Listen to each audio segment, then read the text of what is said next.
నమస్తే, welcome to our channel. నేను మిషాల్ని.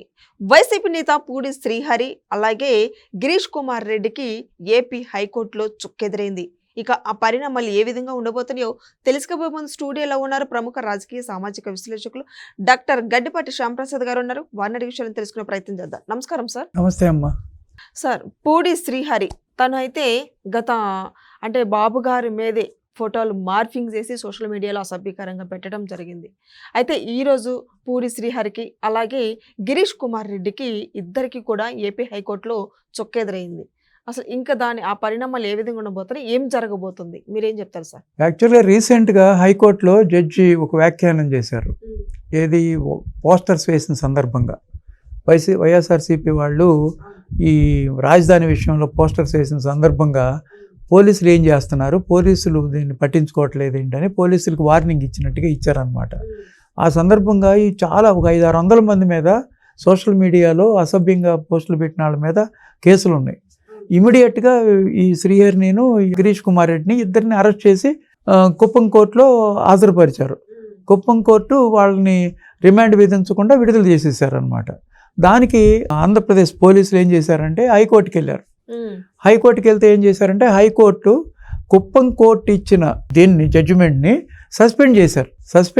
ప్రస్తుతానికి సస్పెండ్ చేస్తే ఇమీడియట్గా మా వాదనలు వినకుండా మీరు సస్పెండ్ చేశారని ఎక్యూజ్డ్ తరపున లాయరు పొన్నవోలు సుధాకర్ రెడ్డి వచ్చి అడిగాడనమాట. అడిగిన తర్వాత మేము ఆ జడ్జిమెంట్ని సస్పెండ్ చేశాము, దాన్ని అయితే ప్రస్తుతానికి సస్పెండ్ చేశాము అని చెప్పారనమాట. దానికి ఇంకా హైకోర్టు నుంచి ఉత్తర్వులు వెలువడాలి. దానికోసమే అందరు చూస్తున్నారనమాట. విషయం ఏంటంటే సోషల్ మీడియాలో అసభ్యంగా పెడుతున్నారు పోస్టులు. అది చంద్రబాబు నాయుడు గారి మీద పెట్టారు వీళ్ళు. మరి దాని మీద యాక్షన్ తీసుకోవట్లా. అందుకని విచ్చలవిడితనంగా సోషల్ మీడియా వెళ్ళిపోతుంది. వీళ్ళు ఏమంటున్నారు, సోషల్ మీడియాలో అసభ్య పదజాలంతో పోస్టులు పెట్టిన వాళ్ళ మీద ఏం చర్యలు తీసుకోవట్లేదు ఏంటని పబ్లిక్ అనుకుంటున్నారు. మరి కోర్టులు కూడా జడ్జిలు కూడా అదే అడుగుతున్నారు. మరి తీరా తీసుకెళ్ళి అరెస్ట్ చేస్తేనేమో రిమాండ్ విధించట్లా, 41A నోటీస్ ఇచ్చి వదిలిపెట్టేస్తున్నారు. దానికి ఎవరు లెక్క చేస్తారు? దీనికి ఏదో ఒక చర్యలు కంపల్సరీగా తీసుకుని తీరాల్సిందే. దీని సిస్టమ్ అన్నా వ్యవస్థలో ఏదైనా తేడా రావాల్సిందే, లేకపోతే కొత్త చట్టం అన్నా ఏర్పరచాల్సిందే. ఎందుకంటే విచ్చలవిడితనం అయిపోయింది, ఎవరు లెక్క చేయట్లా. లేకపోతే ఒక రోజు అరెస్ట్ చేస్తారు, కోర్టులో సబ్మిట్ చేస్తారు, కోర్టులోనేమో దాన్ని రిమాండ్ విధించరు. 7 సంవత్సరాల లోపు చచ్చిపడే వాటికి 41A నోటీస్ ఇవ్వమంటున్నారు. కాబట్టి ఇదే ఒక ఎగ్జాంపుల్. ఇప్పుడు ఇతను శ్రీహరి ప్లస్ గిరీష్ కుమార్ రెడ్డి ఇద్దరిని చక్కగా 1 డే అరెస్ట్ చేశారు. 1 డేలోనే వాళ్ళు బయటకు వచ్చేసారు. బయటకు వచ్చి వాళ్ళు మామూలుగానే వీడియోస్ పెట్టేస్తారు. వాళ్ళు ఎందుకు లెక్క చేస్తారు? వాళ్ళకి ఏమి శిక్ష పడట్లేదు కదా. అందుకని దీనికి సపరేట్ చట్టం ఏదైనా చేస్తే మంచిదన్నమాట. ఎందుకంటే జడ్జిలు కూడా దీని మీద కన్సర్న్గా ఉన్నారు. పోలీసులు ఏమి యాక్షన్ చేసుకోవట్లేదు ఏంటని అని జడ్జిలు అడుగుతున్నారు. పోలీసులు ఏమో మేము తీరా అరెస్ట్ చేసి కోర్టు సబ్మిట్ చేస్తేనేమో రిమాండ్ విధించట్లేదు, మమ్మల్ని ఏం చేయమంటారని పోలీసులు అంటున్నారు. మరి దీనికి ఎవరు బాధ్యులు, ఎవరు దీని మీద చర్య తీసుకోవాలి అనేది గవర్నమెంటే దాని మీద స్పెషల్గా ఒక చట్టాన్ని క్రియేట్ చేసి సోషల్ మీడియాలో సమాజం మెచ్చని అసభ్యకరమైన సభ్య సమాజం సిగ్గుపడే విధంగా పెట్టే పోస్టుల్ని అరికట్టాలంటే కొత్త చట్టం తీసుకురావాల్సిందేనమాట. అవును సార్. ఇదంతా పక్కన పెడితే ఇటీవల మనం చూసుకున్నాం, జగన్మోహన్ రెడ్డి గారు ఇంతకుముందు గతంలో కూడా రప్పని ఫ్లెక్సీలు పెట్టి తిరుగుతూ ఉన్నారు. అదో పక్కన పెడితే మరి నిన్నగా మొన్నటి వరకు కూడా మావిగన్ అనే పేరుతో కూడా వాళ్ళ ఇంటి దగ్గర జగన్మోహన్ రెడ్డి ఇంటి దగ్గర ఫ్లెక్సీలు పెట్టారు. తర్వాత ఇంకా విజయవాడ మొత్తం ఫ్లెక్సీలు పెట్టుకుంటూ వచ్చారు. అయితే దీని మీద హైకోర్టు కూడా సీరియస్ అయింది. ఏమంటారు దీని గురించి? అవునమ్మా, చట్టం చేశారు. అమరావతిని మన రాజధానిగా చట్టం చేసేసారు. ఏది పార్లమెంట్లో బిల్ పాస్ అయింది, రాష్ట్రపతి ముద్ర వేసేసింది అన్నమాట. అది చట్ట ప్రకారం అమరావతి మన రాజధాని.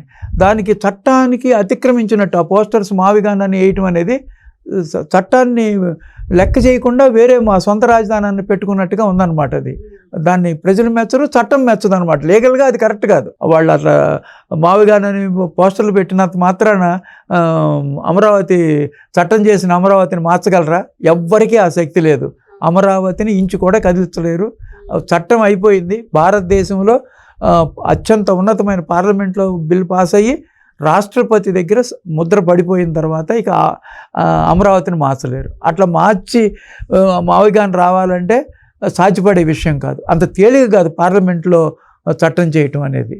దానికి అన్నెసరిగా చట్టాన్ని చట్టాన్ని ఎదిరించినట్టు అనమాట. ఆ పోస్టర్స్ వేయటము ఇదంతా అనమాట చట్ట వ్యతిరేకం అనమాట. అది వాళ్ళ మీద చర్యలు తీసుకునే అవకాశాలు కూడా ఉన్నాయి. అవును సార్. మరో పక్క చూసుకుంటే జగన్మోహన్ రెడ్డి గారు నిన్నగా మొన్న కూడా ప్రెస్ మీట్ పెట్టారు. ఇక్కడ జువ్వెల దిన్నెలో వెళ్ళి మత్స్యకారులని కలవటానికని వెళ్ళారు. వెళ్ళిన తర్వాత అక్కడ ప్రెస్ మీట్ పెట్టి ఇంకా కళ్ళు మూసుకుంటే ఇంక 2 ఏళ్ళు అయిపోయి ఇంక 3 ఏళ్ళే ఉన్నాయి, తర్వాత మనమే సీఎం అవుతాం, మనమే ప్రభుత్వం, మనమే అధికారం మందే ఉంటుంది అని వ్యాఖ్యలు చేస్తున్నారు. ఇది ఎంతవరకు వాస్తవం అంటారు సార్? అంటే ఈ మధ్య జ్యోతిష్కం కూడా నేర్చుకుని ఉంటాడు ఆయన. ఆయన ఆయన 3 సంవత్సరాల తర్వాత ఆయన ముఖ్యమంత్రి అయ్యేది ఇవాళ అంటే చెప్పగలడు ఆయన. ఇది ప్రజాస్వామ్యం. ప్రజలు ఎవరిని ఎన్నుకుంటే వాళ్ళు ముఖ్యమంత్రి అవుతారు. ఈ 3 సంవత్సరాల్లో ఈ కూటమి ప్రభుత్వం చేసే పనుల మీద ఆధారపడి నెక్స్ట్ గవర్నమెంట్కి ఓటేస్తారు. కూటమి ప్రభుత్వం కనుక బ్రహ్మాండంగా ఇప్పుడు ఈ గత 20 నెలల్లో చేసినట్టుగా కనుక చేస్తే కూటమి ప్రభుత్వానికి థంపింగ్ మెజారిటీస్ వస్తుంది. ఇదే విధంగా కనుక నువ్వు 20 నెలల్లో ఓటమి ఎందుకు చెందాము, 24లో 11 సీట్లకు ఎందుకు పడిపోయామని పునరాలోచించుకోకుండా 2014-24 మధ్యలో ఏ విధంగా అయితే మీరు ప్రవర్తించారో అదే విధంగా ప్రవర్తిస్తే మీరు 29లో సీఎం అవటం అనేది అసాధ్యం అన్నమాట. ఇప్పటికైనా రియలైజ్ అయ్యి మన ప్రజా సమస్యలు ప్రజల కోసం పోరాడితే మంచిదన్నమాట. కేవలం రాజకీయం కోసం పదవి కోసం మీరు చేసే చర్యలన్నీ ఉన్నాయి అన్నమాట. అది ప్రత్యక్ష సాక్ష్యమే అమరావతి చట్టబద్ధత. అమరావతి చట్టబద్ధతకి మీరు వ్యతిరేకంగా మాట్లాడుతున్నారు. చట్టం అయిపోయిన తర్వాత పోస్టర్లు వేయిస్తున్నారు. మీకు దాన్ని సహించలేకపోతున్నారు. ఎప్పుడైతే అమరావతిని చట్టబద్ధత చేశారో అవసరం లేకపోయినా పార్లమెంట్లో చట్టం చేయాల్సిన అవసరం లేదు అసలు. ఎందుకు చేశారంటే కేవలం నీ వలన, నీ యాటిట్యూడ్ వలన. నువ్వు పొరపాటున ఎప్పుడన్నా ముఖ్యమంత్రి అయితే మళ్ళా అమరావతి మీద నీకు ద్వేషం ఉంది కాబట్టి అమరావతిని మార్చేస్తామేమో, కేవలం ఆ రైతులు యొక్క కన్నీళ్లు చూడలేక చేశారు ఈ చట్టం. ఎందుకంటే రైతుల్లో ధైర్యం నింపడానికి. ఎందుకంటే 5 సంవత్సరాలు నిద్రాహారాలు మానేసి ఉన్నారు వాళ్ళంతా. వాళ్ళు ఇప్పుడు తృప్తిగా చట్టం అయిపోయిన తర్వాత ఇవాళ తృప్తిగా నిద్రపోతున్నారు. ఎందుకంటే ఎవరు వచ్చినా దాన్ని కదిలించలేరనే ధైర్యం వచ్చిందనమాట వాళ్ళకి. కాబట్టి ఎప్పుడైతే నువ్వు అమరావతికి సమర్థిస్తావో అప్పుడు నీకేమన్నా అవకాశాలు ఉంటాయి. ఈ 3 సంవత్సరాల్లో నువ్వు చేసిన తప్పులన్నీ సరిదిద్దుకుని నువ్వు ప్రజా జీవనంలోకి వచ్చి ప్రజల సమస్యలు జెన్యూన్గా రాజకీయంగా బురద పోయటం కాదు, ఎదుటి వ్యక్తిని నిజంగా మాట్లాడి నిజమైన విషయాలతో నువ్వు ప్రజలకు ఉపయోగపడే విషయాలతో నువ్వు అధికార పార్టీతో పోరాడు. అధికార పార్టీ తప్పులు చేస్తే పోరాడు. ఏమీ లేని దానికి అమరావతి చట్టబద్ధతని కూడా నువ్వు యాక్సెప్ట్ చేయలేకపోయావు. దానివల్ల నీకు చాలా వరకే ముఖ్యమంత్రి అయ్యే అవకాశాలు పోయినాయి అమరావతి చట్టబద్ధతతో నువ్వు ఏకీభవించకపోవటం వల్ల అనమాట. కాబట్టి నేను కళ్ళు మూసుకుంటే 3 ఏళ్ళు అంటే ఏం కుదరదు. కళ్ళు తెరిచినా మూసుకున్నా ఏమవుతుంది. ముందు నోరు మూసుకుంటే బెటర్ అనమాట. థాంక్యూ. నమస్తే.